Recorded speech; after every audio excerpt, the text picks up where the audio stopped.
What's up, folks? Let me tell you something. Things have just gotten crazy, just crazy in Baltimore soccer world. It is insane. I'm losing my mind. We are here in Quarantineville, wasting away. We are safe from the gunfire of West Baltimore. We are not in the basement of a bank, and we no longer have a development academy. We are off the crossbar.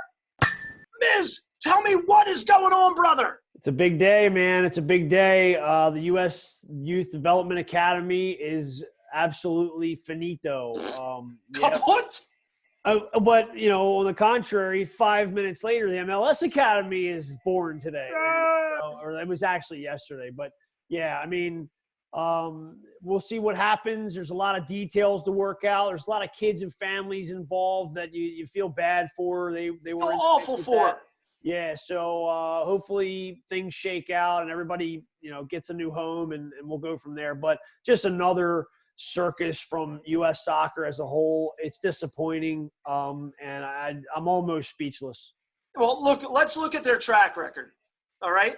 So I might cry. Failed to qualify for the World Cup, right? Yep. Failed to qualify for the Olympics, correct? Yep. Was that twice? Might be twice. I think so, yeah. Twice failed for the Olympics. Then our under 23s.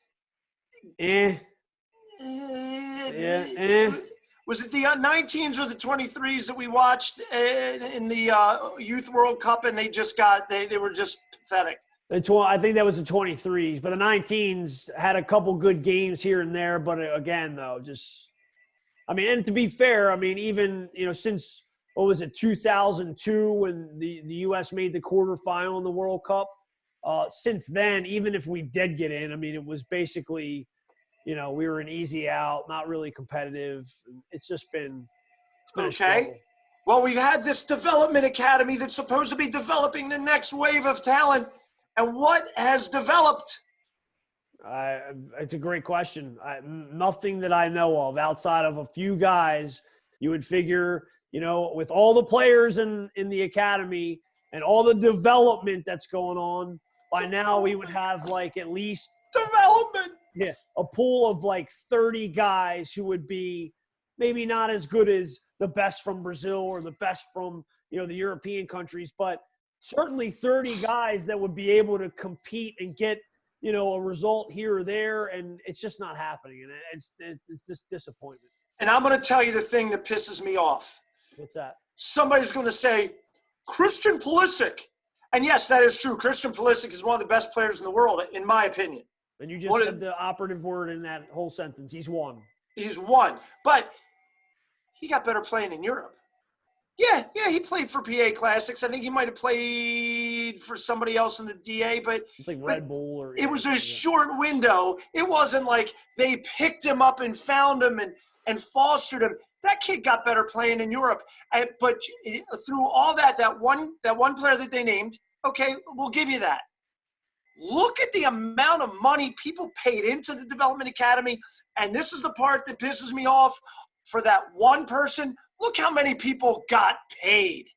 There are people making big freaking bucks at the Development Academy. And, you know, another big part of that is all over the country, it may not be the case. There are some states where it is the case, but we have some of the best high school soccer in this area, that's comparable throughout the country. And so you had a lot of kids who, you know, trying to get to their end goal, who had to make tough decisions and forego high school soccer, you know, because that was the rules outlined by the Development Academy, and put a lot of people in bad positions.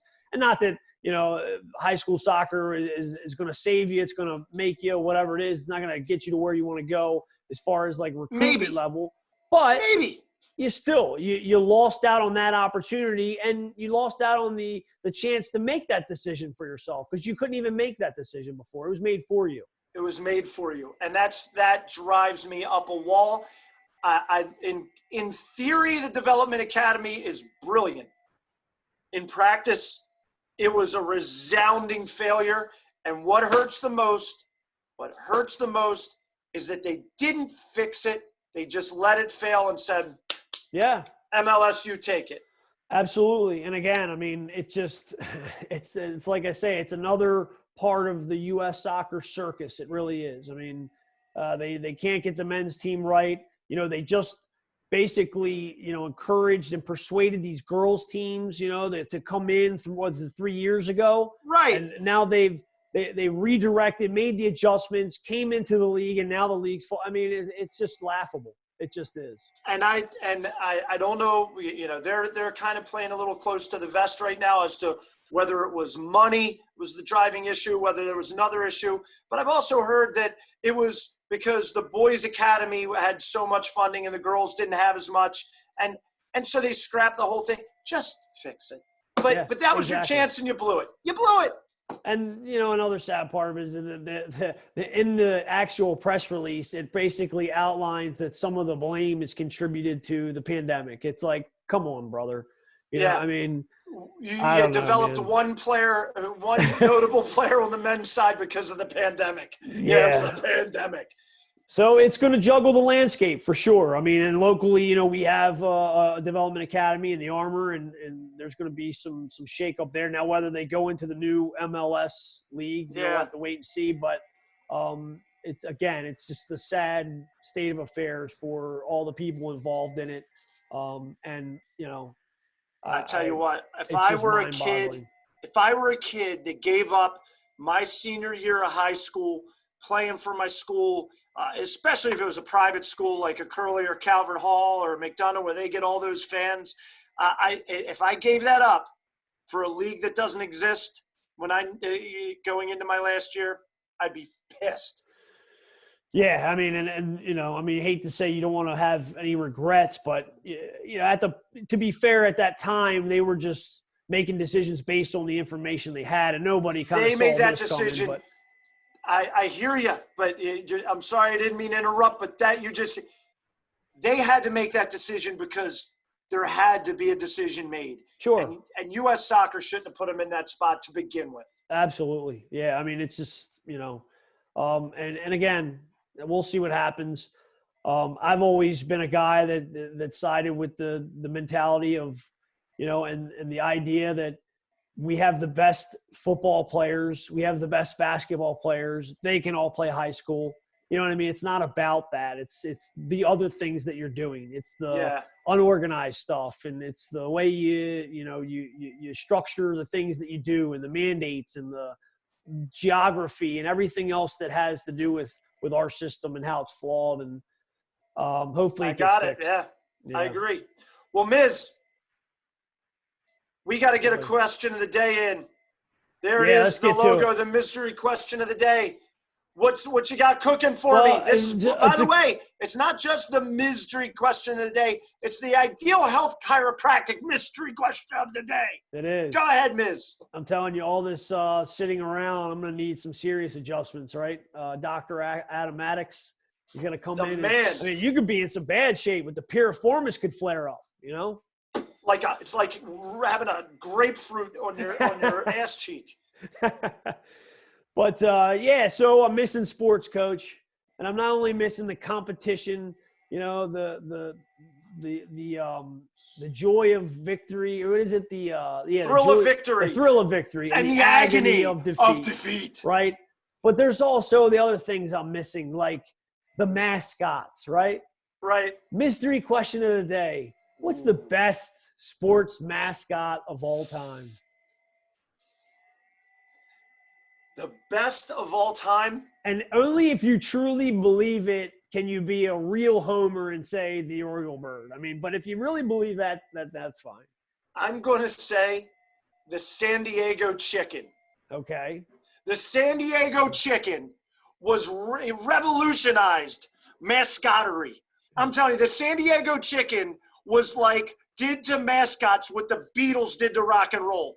I mean, there would not be a Poe right now if the San Diego chicken didn't break through that barrier. Before the San Diego chicken, there was no dancing. There was no grabbing fans and shaking them. There was no tomfoolery. The Philadelphia Philly thing, whatever that thing is, would have been homeless. Fanatic, I think Philly Fanatic. The Philly Fanatic would have been homeless had it not been for the hard work and the sacrifice of the San Diego chicken. Now explain to folks who may not know, who is the chicken? Well, first of all, here's a picture of the chicken right there. Look at the size of those talons. He clawed his way to the top. They say chickens can't fly, but that thing flew above the oppression of mascots in his day. So he's clearly your favorite. Clearly my favorite.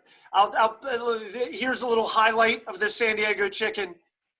But I mean, like, look at those moves. Look at that energy. I mean, you can tell he was cooped up too long. Boom, right there. Hey, whatever he's getting paid, definitely underpaid, right? Definitely underpaid. San Diego Chip, and a great actor. Oh, no doubt. Yeah. Very so talented. Does that help you with the mystery question it of the does, day? But it's a two-parter. So the second part would be, what's your favorite local mascot? Favorite local mascot? It's probably a tough toss-up between the Oriole Bird or Poe or, you know. I'm going to go Poe. Yeah? I'm going to go Poe, and here's why. Last year, I watched Poe go section to section with the fat guy that takes off his shirt at the Ravens game, does R-A-V. The Poe was right there with him step for step. Oh, and if you can hang out with that guy, you're all right with me. The Oriole especially Bird. doing it in a suit, right? Yeah. Right. The Oriole Bird, you used to do that with Wild Bill Hagee back in the day, but they would do it on top of the dugout. He didn't have to travel. Right. Poe put in his time, man. Poe put in his work that day. All right. So if you remember, 1996, the Ravens had 3 mascots, Edgar, Allen, and Poe. Well, Poe apparently offed the other 2 mascots. So survival of the fittest, he is my favorite. Okay, I like that. I mean, the level of difficulty plays into how much they rank in your system, right? I like that. Absolutely. And before we go, I want to also tell you this. Any school out there, any school, hire me. I would be a fantastic mascot, an unbelievable mascot. I got breakdancing skills. I got dance moves. I can high kick. I can do karate in a mascot suit. Call me. I feel like you would make a great the Portland Timbers guy. What's it, Timber Joey or whatever? When they score, he's got the chainsaw. Yeah. I wouldn't be good. I'm not handy. I'd cut off a finger. No? Okay. I'd lose a finger. I'd lose a digit, a wrist, something like that. What if they threw in hazard pay? Maybe? You don't want me near that chainsaw. Okay. All right. Well, thank you for answering the mystery question of the day, right? Brought to you by Ideal Health Chiropractic. Get your back fixed. Who do we got on the show today, Coach? We got a great show lined up. Oh, my gosh. We got one of the best coaches of the crew. Coach Barry Stitz from Archbishop Curley. He won a national championship, maybe 2 at Celtic. He also coaches at Baltimore Union. Yeah, he started Fuster Soccer, which a little local club that did great things. So also as a player, tremendous. He's going to talk to us a little bit about that. We are off the crossbar, and we will be back. Hey, everybody. Pete Eibner here for Grip Strings. I'm telling you, these shoestrings revolutionize soccer. If you look, they have, I don't even know what it's called. I'm going to call it fine Corinthian rubber right there, which adheres to the other string. Your shoelaces never come untied unless you want them to. So when you're watching youth soccer and you see kids running down the field and their shoelaces are coming untied and they got to come out to get subbed, eliminates that problem. Plus, as a player, it's nice to have my shoes never loosen up while I'm in the middle of a game, and then I don't have to worry about it. I'm telling you, Grip Strings, revolutionizing the way this is done. Welcome back to Off the Crossbar. Miz, I am fired up. So am I. You know, we're stirring the sauce today. We've put it all together. We've made this soccer jambalaya that is ready to get to market. It is unbelievable. But now we have one thing we need to do. What's that? We need to stir it up. And we are going to now put in the spoon that stirs the jambalaya. Okay. Our guest coming in right now, one of the best players in Baltimore history. I'm telling you, this guy, one of the best players ever come out of Archbishop Curley. He's in the Towson Soccer Hall of Fame for Towson University. He's in the Maryland Soccer Hall of Fame. He's in, believe it or not, the Dundalk Soccer Hall of Fame. He's the Blast number 21 in your program, but he's number 1 in your hearts. He is a national championship coach with Baltimore Celtic. He started Fuster Soccer Club. He's done it all. He's the head coach at Archbishop Curley. Give it up for Barry Stitz. There he is. Wow, what an entrance. How about that? We need a shovel. Somebody else at first. We need a shovel to stir that, though. The concoction. We need a shovel to stir it, right? Big lot of stuff in the resume. Here we go. He sent over his resume. It's like the sequel to War and Peace. It's page 614, right? Do you know what's on page 614 of his resume? What's that? He was on the Channel 13 live commercial for the news. He was sliding into home plate on Randy Risette. Ah, I was okay. the catcher. I was actually the catcher. And now be honest. Was that a greater television moment than the Baltimore Spirit commercial where you bust in the house with the head balls and breaking the mantle and all that? Yeah. The Channel 13 commercial, you could see me for like 0.8 seconds, and then for the Blast or the Baltimore Spirit commercial, it was 0.3 seconds. Okay. So, I would say the Channel 13 commercial was better. Takes the cake, huh? It was a classic. It was a classic. I'll see if I can dig that up. It's on YouTube somewhere. I'll find it. This will come out.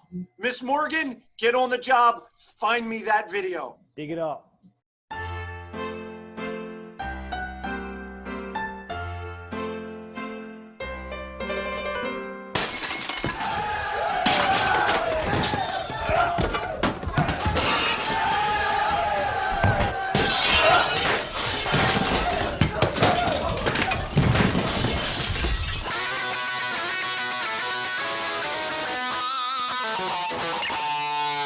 Now remember, kids, don't try this at home.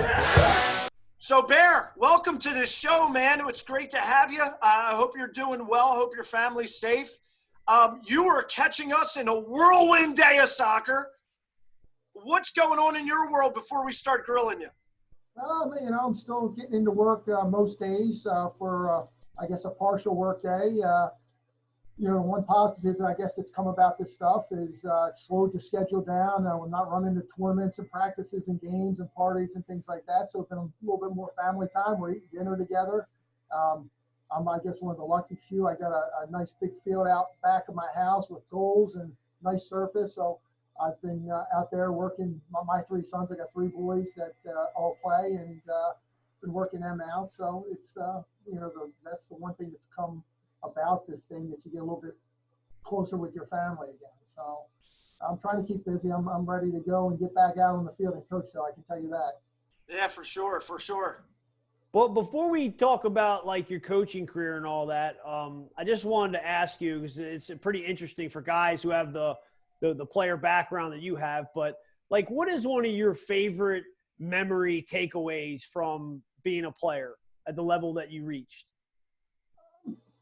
You know what? It's all the time just hanging out with the guys. It's not a particular goal I scored or a championship necessarily won. It's just that camaraderie with the guys. And you'll see actually during a time like we're going through right now, that's what you find missing the most, especially as a coach. You got parents on the teams and things like that who, they suddenly become your friends as you coach their kids. So that's probably what I miss the most. Did you so your playing career, I mean, my gosh, you were probably always on the top, it seems like. You started off at Little Flower, went to Curley, then you went to Towson for their glory years, then you went on to the Blast. Were you always shooting for that as a goal? As a kid, I was fortunate enough that, the Blast, and it was in the early 80s, became really popular. And, as a kid, that was, going down there to the games, and most of the time you missed half the game because you're out in the hallway playing with the little orange and black blast ball. Right. Chased by the guy out there, the usher. But, you had those guys to look up to. I was fortunate. This was when, I was a young kid. It was before all the club ball and stuff. But, Shrine Little Flower was a big booming athletic association. We had 2 or 3 teams in every age group, and I had some decent coaching, but even if the coach didn't have a great soccer background, they were good people, and I was fortunate to have pretty good athletes that grew up in my neighborhood, and Little Flower was a big school, and just that neighborhood in general, you had a lot of athletes, and someone playing all 3 seasons, and we had some pretty good teams. Speaking of the hallway soccer, let's go back to that for a minute. It's important, right? It's important in our childhood. So, and I'm sure you guys experience the same thing. So in the group of guys that will play in the hallway during the blast games, you always found one guy that, everybody puts in their $1, $5, whatever it is, and they would go up to the stand and get the goalie gloves. Remember the goalie gloves? They were the poly with the little pads just sewn on there. Horrible, right?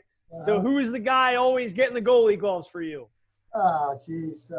You went down there, it was the same kid in the neighborhood that was the last to get picked on the team, But, it's amazing. You talk about those little balls. So we bring them back home. And then, I grew up in a neighborhood where everybody lived in a row home. So those yards were short or small and tight, but we'd have an area in the yard where, we built our own soccer goal out of wood.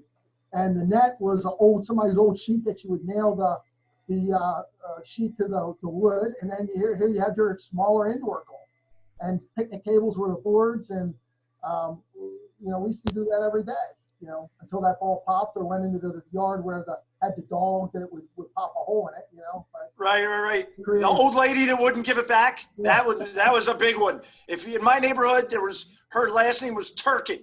Miss Turkin. If the ball wouldn't miss Turkin's yard, you're screwed. She's not giving it back. She'd fight you off with a broom. We had that. We had the house with the dog was named Sid, right? So you never get that ball back. And then we would have a lady, Miss Estelle or something like that. She would come out in her yard with the hose, and we weren't even in her yard. We were in the alleyway outside her yard, but she had these real nice rose bushes, and she didn't want the ball going in there and smashing her rose bush. So she'd come out and squirt her flowers down, and then in the hose into the alleyway to get rid of them.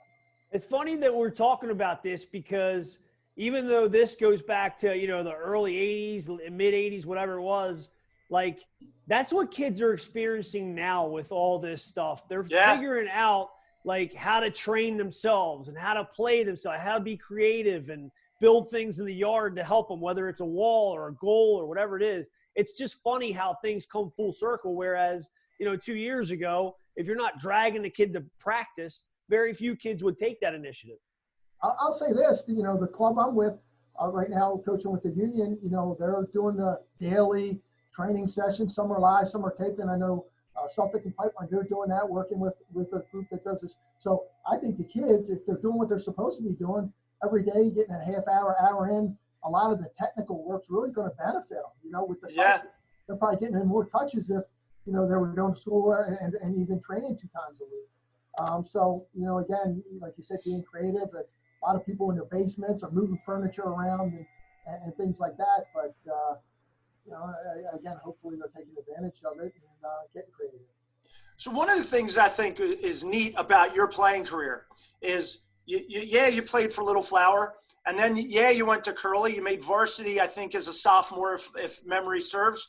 But where you blossomed as a player probably wasn't even on a soccer field. It was on the courts at Elmley Playground. Tell me about that atmosphere.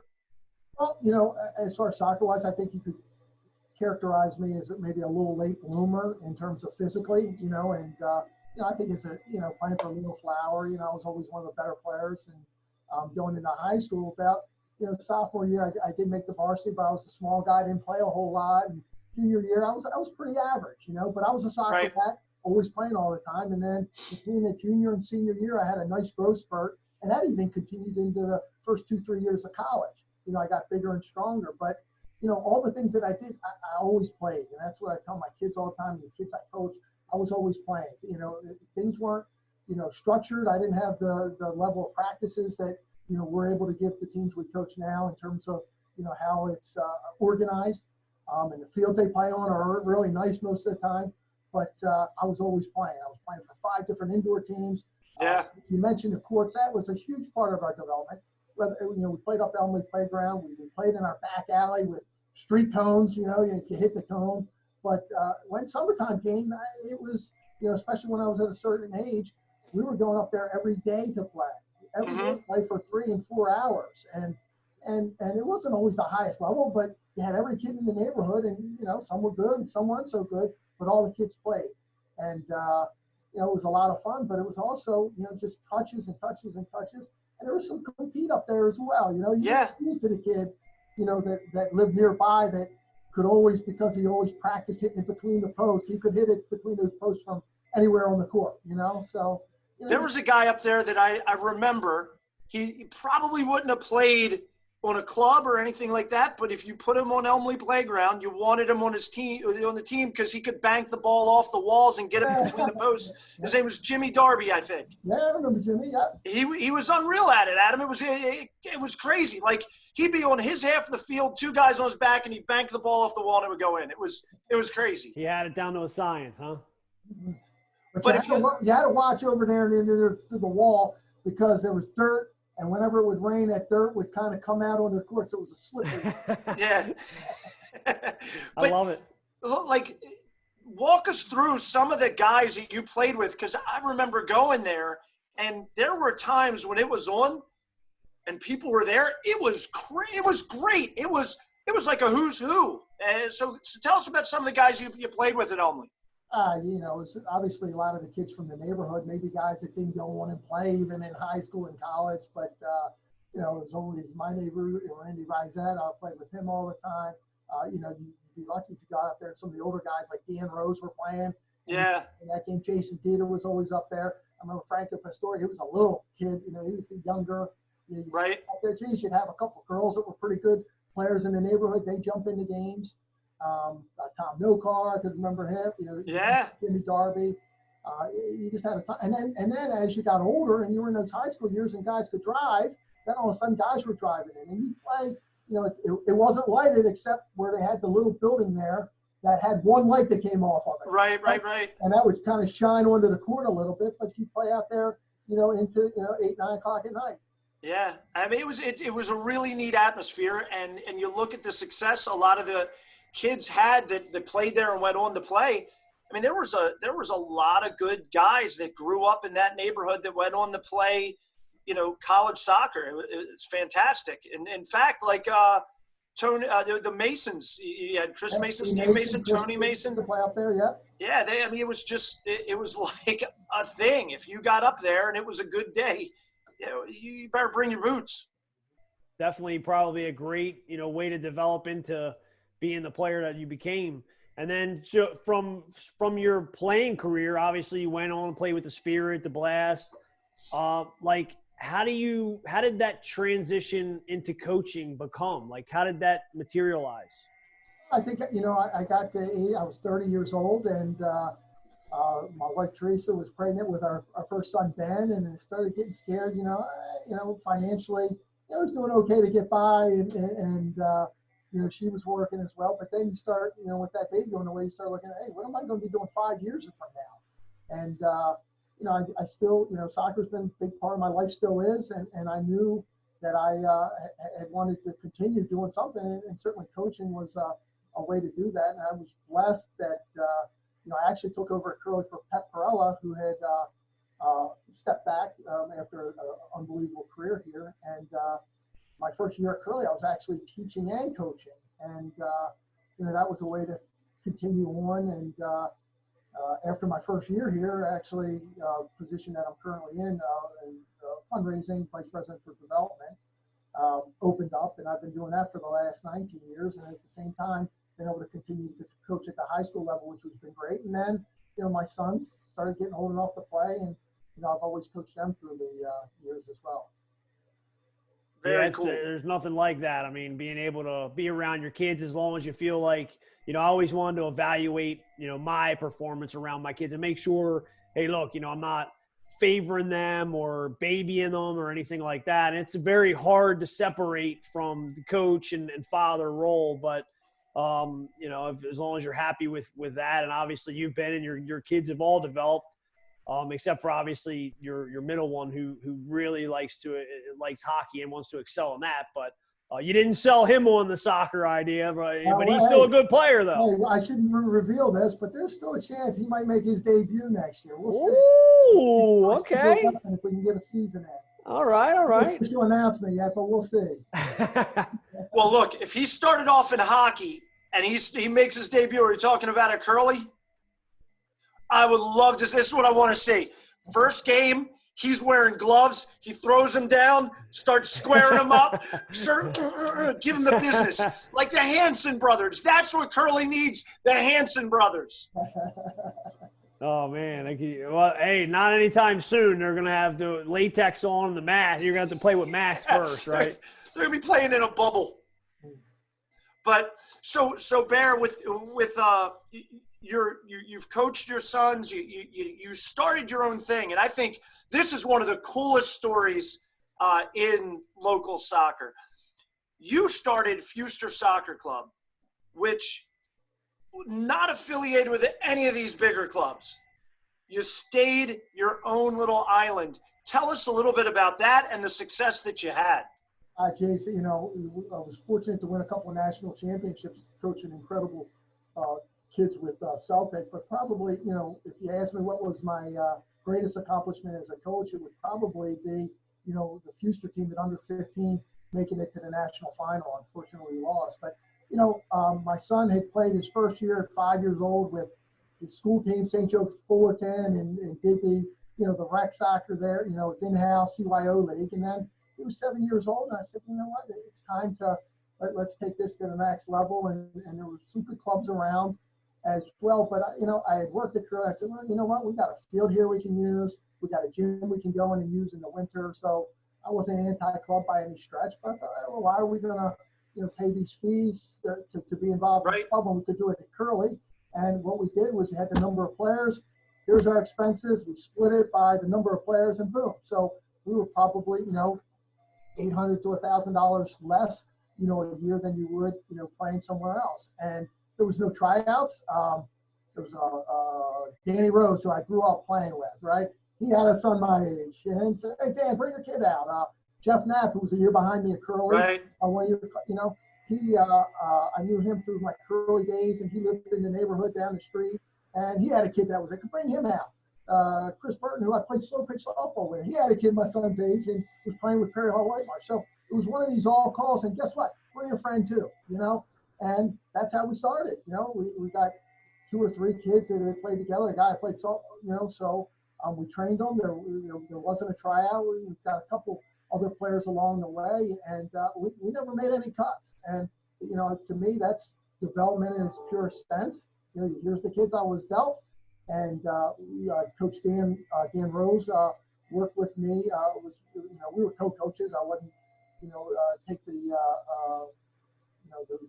all the credit for that. It was me and him together, and even Steve Mason, who's helped me coach at Curly for 20 years, he was involved with the team. It was us 3, and we worked out, trained, pretty much year round. We had kids playing other sports, and, we just, again, developed them. And the funniest thing I would say, like about the team, we weren't very athletic. We weren't very big. We weren't very fast, but, they were all technically sound. They could do things with both feet. And there's something to be said about chemistry.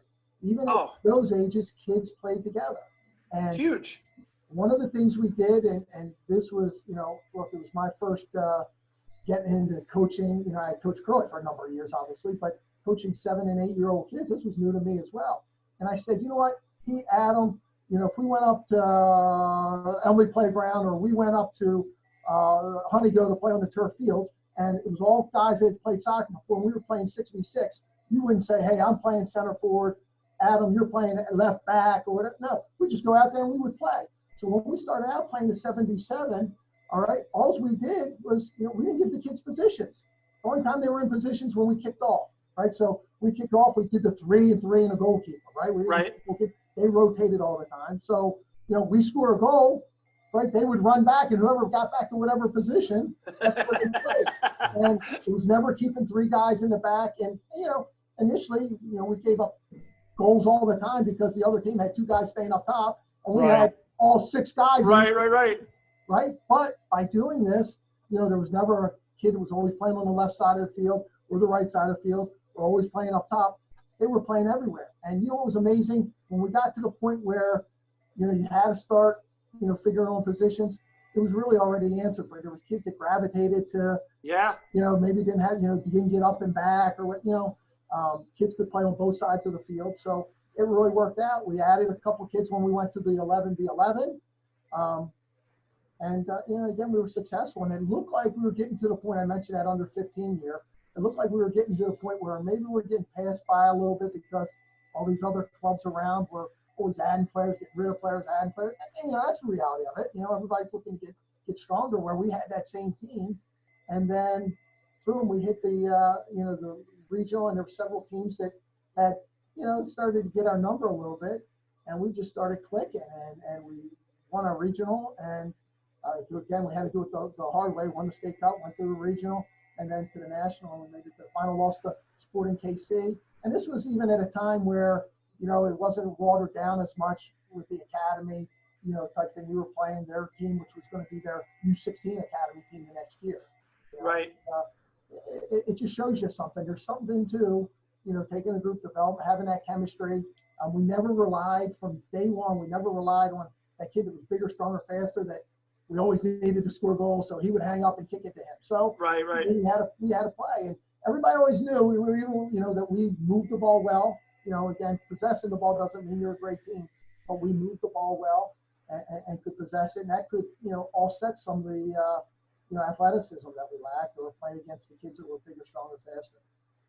So seeing like how you came through with that club and just see the evolution of club. What you did is probably an anomaly that probably will not be replicated anytime soon, just because of how they reached the success level and doing it under an independent, club or whatever. I think you did have towards the end there, you might have had a couple other teams in there, but none that competed at the same level as your Fuster. Like you had some other Fuster teams, but not of the level of your team. But, in today's world, it's much, much different. And, we've been talking about this whole development academy fizzling out. And, you were right in the crosshairs as I was, as Coach Pete was, where we were all coaching club when this thing started. And so we've kind of been around it since its inception. And then we really, and all three of us being high school coaches, it's really impacted us over the last few years, especially once the high school sit-out mandate kind of got in the way. And so what are your thoughts on, the academy? Was it a failure? Was it not a failure? I mean, what is your take on it? Well, you know what? It may be a little bit different or surprising to most being a high school coach, but I think there should be an academy. And I think as it shakes out now that it should be not pay to play. And when it's not pay to play, then, and MLS teams are going to be footing the bills, then I think there's a guarantee that you're going to have the best players, because they're not going to pay for, to have the second or third best player out there. So I think the numbers is going to be 26, 30 or whatever. I think that's the right number. I think the problem was we had this academy thing that you had 80 to 90 teams that were calling themselves elite. You had rosters of 25 and 30 players, and you're telling people not to play high school on top of that. And I just don't think it works. I think if they would have never got rid of the whole high school team, I think it would still be going on. I really do. I think players make decisions. I know that the academy, was the highest level playing. There's something with playing with the best players and against the best players, right, that makes you better, no doubt, and much higher level than high school. And for the most part, much higher level than the US, YS, and all that. Now, my problem is the perception was if you weren't doing that, part of that marketing to play academy was, if you're not playing academy, you're not going to be seen. And, it was almost that scare tactic. And that was so untrue. And there were still good high school teams out there and still good what I call regular club teams out there, right? And that Celtic team that I coached, all right, and that was after that mandate went out, out of those 18 kids, we were a national champion on the USYS side.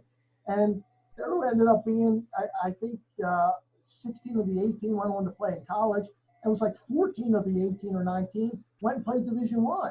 So, I don't know what to tell you. That there's other ways to to get there. And I think that's where the mistake was. But there should be a league for the best of the best. But who are those kids, right?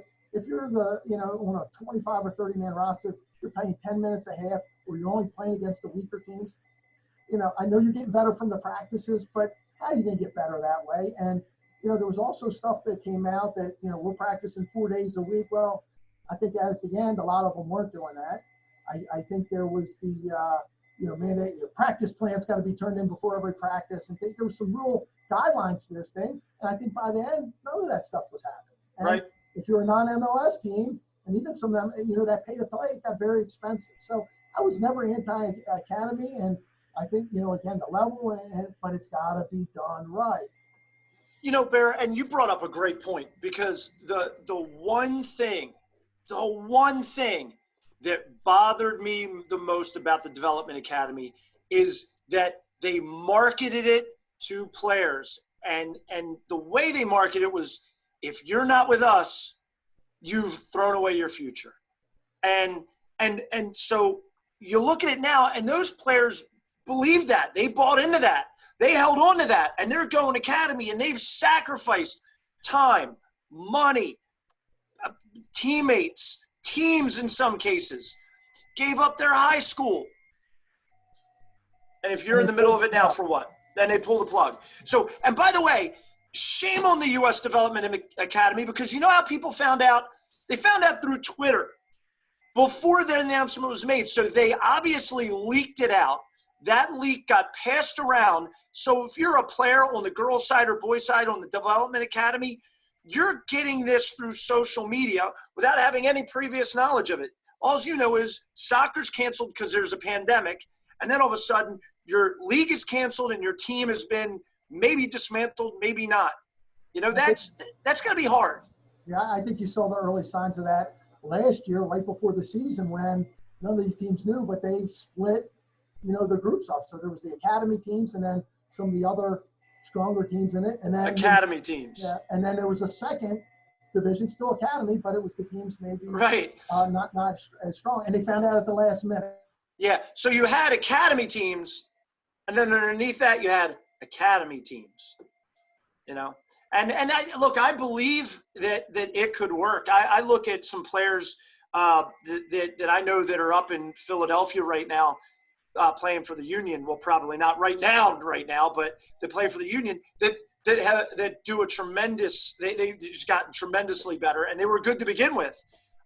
So yeah, it can work, but tough call to give up as much as they ask you to give up. Well, one last comment with that, and here's what I think, and you guys can probably, I think you would agree with this, that within the last 10 years, things have changed so much. So I think 10 years ago, whether it was playing for the Casamia Bays, who were a dynasty, or going with the Celtic teams, or down in Potomac or Bethesda, and then the academy came along. Hey, I got to play for the highest level and whatever.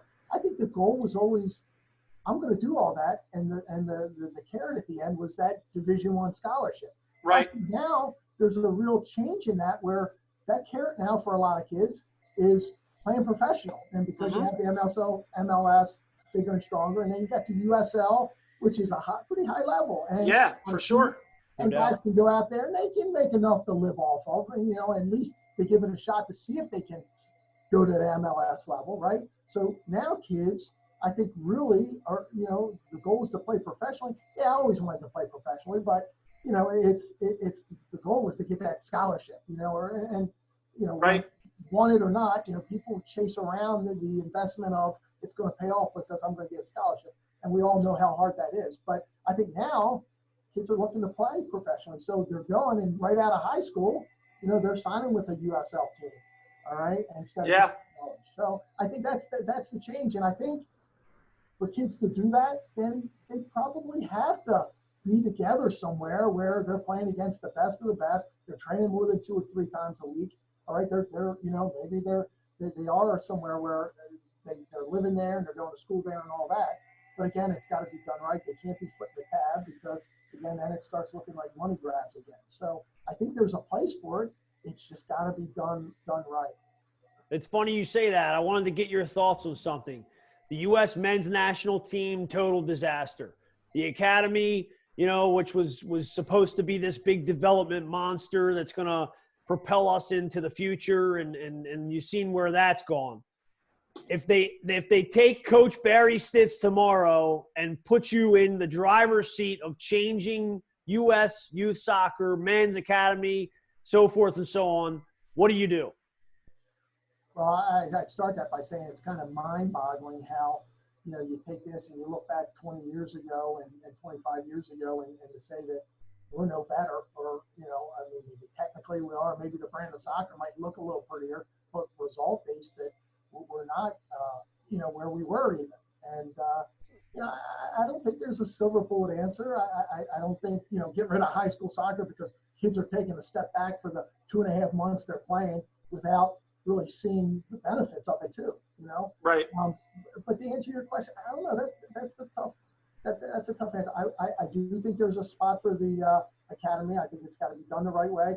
I think you have to have a system in place where kids don't think that's the only way though, and you can't forget about the rest of the country because some people don't want their kid going off at 14 years old or 15 years old and living somewhere. If they can't commute back and forth to that MLS academy team. So I think you got to make it where kids have the opportunities. If they want to do that, they can do that.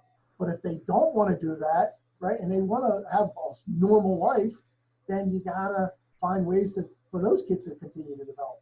Years ago, I don't know that ODP was the answer. I mean, that's looked at now as like the 5th or 6th, way to develop, it really takes, but you need something in place. And I don't think it's Bradenton for the top 20 kids or whatever, but you have to have something in place that's, that you're looking at kids from these areas and they have the opportunity to train with better kids. Now, it doesn't have to be every day and you got to move and relocate, but they get these opportunities to show what they have. You just brought up something interesting. ODP, when we were younger, was not pay to play. ODP was Olympic Development Program, and it was actually funded. I want to say it was from U.S. Soccer, but it might have been through the U.S. It might have been through the Olympic team. I have no idea, but that was fully funded. When that went to pay to play, the quality, obviously, because now you're accepting people with money that maybe don't belong, and you also have, instead of one team at an age group, you have 4. If we went back to that, do you think that would help?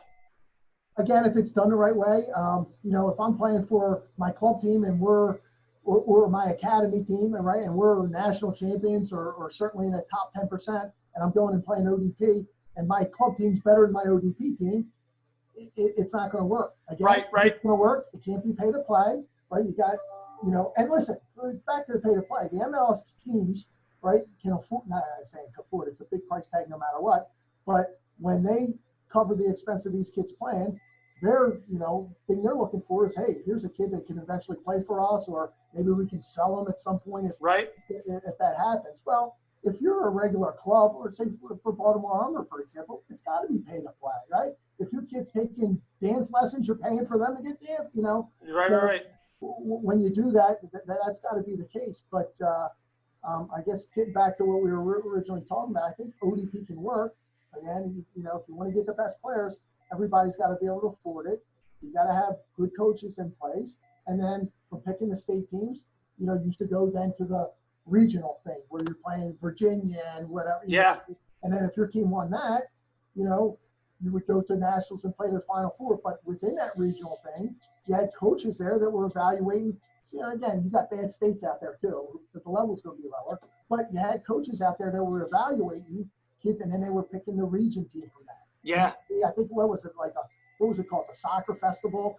Yes. Like that, where you would That's exactly what it was. The regional teams playing each other, and then sometimes pick from that. They go play in the Pan Am games or something like that. So that's not a bad way to identify kids, but you just got to make sure. Because if you remember, Pete, it was always like, all the kids that made those ODP teams a lot of times were kids that played down in Potomac and Bethesda, and the Baltimore kids, whether that was true or not, but that was the perception. It was almost like the kids from Baltimore not going and playing basketball at Maryland because it happened from a Baltimore kid at one point. So that was the feel you got. It was us and them. Right. And that was a thing. Mm-hmm. Now, how do you feel like, given the situation with this coronavirus and all this? I mean, it's made a huge impact on every industry, but as far as like soccer specifically, how has this impacted you, both club and high school? For those that don't know, you run, a very good sized camp in the summer, and you have a lot of things that go on outside of just during in season. And obviously working with the club all the way up until June or whatever it is that your age group stops. I guess it would depend on how far they would get in the tournaments and things like that. But how has this thing really impacted you as a coach and your teams? I mean, I think that remains to be seen. I'm hoping that, things are get back to closer to normal or sooner than later. But everything's a trickle-down effect. So, you can't have the summer camps, and some of the money we make at the summer camps is used toward the program. Well, 1 year of that, we can get by and make things work and things like that. But if people are out of work longer, then you start looking at maybe some of the families of some of these players can't afford a private school anymore. Right. So what happens then? And, that's a bigger worry, in terms of, forget about the soccer part, but, that you want families still to be able to afford the things that, they've believed in for a good number of years, an investment they made in their kids and these schools. So Sure. We'll see. And then, again, if people can't afford to pay to play club ball because they're out of work and things like that, let's face it, it's not cheap to do that. And you know what, like I said before about your kid taking dance lessons or playing the piano, I think it's okay to have a pay-to-play system in place. You don't always need the father volunteering his time, right? It's just about giving people what they're paying for. And I think in so many cases you don't have that. And that's not an Baltimore thing. I mean, that's across the board, and that's not just a soccer thing. That's in other sports, and it could be in the dance and the piano lessons as well. You just got to make it worth it for people. Got it. Hey, I got one last question. I'm looking behind you. There's a jersey on the wall. Yes. It appears to be a Fila jersey, but I can't quite tell. Is that a Fila jersey? Let me see if I can tilt the thing up. That is. So a Fila jersey. First of all, I know why you framed it, because people don't believe that exists. Yeah. Here's the story behind that. So I take over the job at Curly. Right. When Pep stepped down. And I also was working at the school, and I had my office. And, I played soccer for the last 8 years. I don't have anything for the walls, and I got these bare walls. So I took one of the leftover jerseys, got it framed, hung it up in my office. It's still there after even moving offices. But Joe Kochel, who was one of my great guy. I was at Towson. Joe played at Loyola. Was an unbelievable player. Well, I played right when I started with the Spirit. I think the first 2 or 3 years with Joe, with the Spirit, great teammate, great player. Come full circle. I'm taking a job at Curly, teaching and raising money for the school. He's one of the a sales guy for Fila when they got into soccer for a couple of years. So wow, I'm gonna, again, he's a buddy of mine. I'm gonna go with Fila. So we had that maybe my first year or two, and then I'm an Adidas guy, And after that, and then a few years ago, this Under Armour thing, and the school has a deal with school wide. So now we're with Under Armour. But I saw those little slots on the side, and I'm like, that's old school Fila right there, my friend. That's Fila had its prime, man. It was big for a stretch of maybe 3-4 years. It had a window where it was huge. I mean, balls, gear, everything they had. Pete, do you remember what we wore at Curly? We had Union Jack. No, you did. I did. I know. You're behind me, but no, originally. The Peter Green jersey. Peter Green. Wow, you're right. We were in a championship game. Remember, you put the collars up. The collar, Adam, our collars were this big. I put my collar up. I looked like a dog that can't scratch himself. You know what I mean? It was like, classic. Hey, you would go right from the soccer field to the disco, right? You know what I mean? Our kids now for club ball, they get new uniforms every 2 years at least, sometimes every year. At Curly, we get them every other year. I mean, for that, I think the jersey I wore, I wore it all 4 or 3 of the 4 years. And then I think 6 years before that, they were wearing them. So right. They had like a 10-year lifespan. One more thing. Fan of the JV. Yeah. And then you pass it down. So if you're on JV, you're wearing 20-year-old stuff. Yeah. The 1 year. And by the way, Barry kind of was one of the guys that carried us this year. It was Barry, Dave Butka, Jason Dieter, but our coach was Mario Shilapoti. Mario, Hall of Fame player, great guy, was a teacher at the school, came back to coach, and somehow or another he got sold on the idea of red and white striped socks. You remember those socks? Yeah. And we wore The red and white hoops, the hoop socks. Yeah. And I remember it, guys. People used to say stuff about our socks, and then we come out and win. It was very cool. It was pretty neat. It was a good thing. That's all I got. I'm just going to sit here for another 10 minutes. I mean, let's just... So, hey, Barry, thank you very much for your time, man. That was fantastic. Your insight is so valuable and appreciated. I appreciate you coming out with us. Thanks for having me. I love talking soccer. Wish we could have did it in person in the studio, but glad we had the time to talk today. Yeah, thanks so much, Coach. Appreciate you making the time for us today. Take care, guys. All right. Hey, buddy. That is our special guest, Barry Stitz. I am the coach, Pete Eibner. That is the co-coach, Adam Mizell. We are off the crossbar. We are out.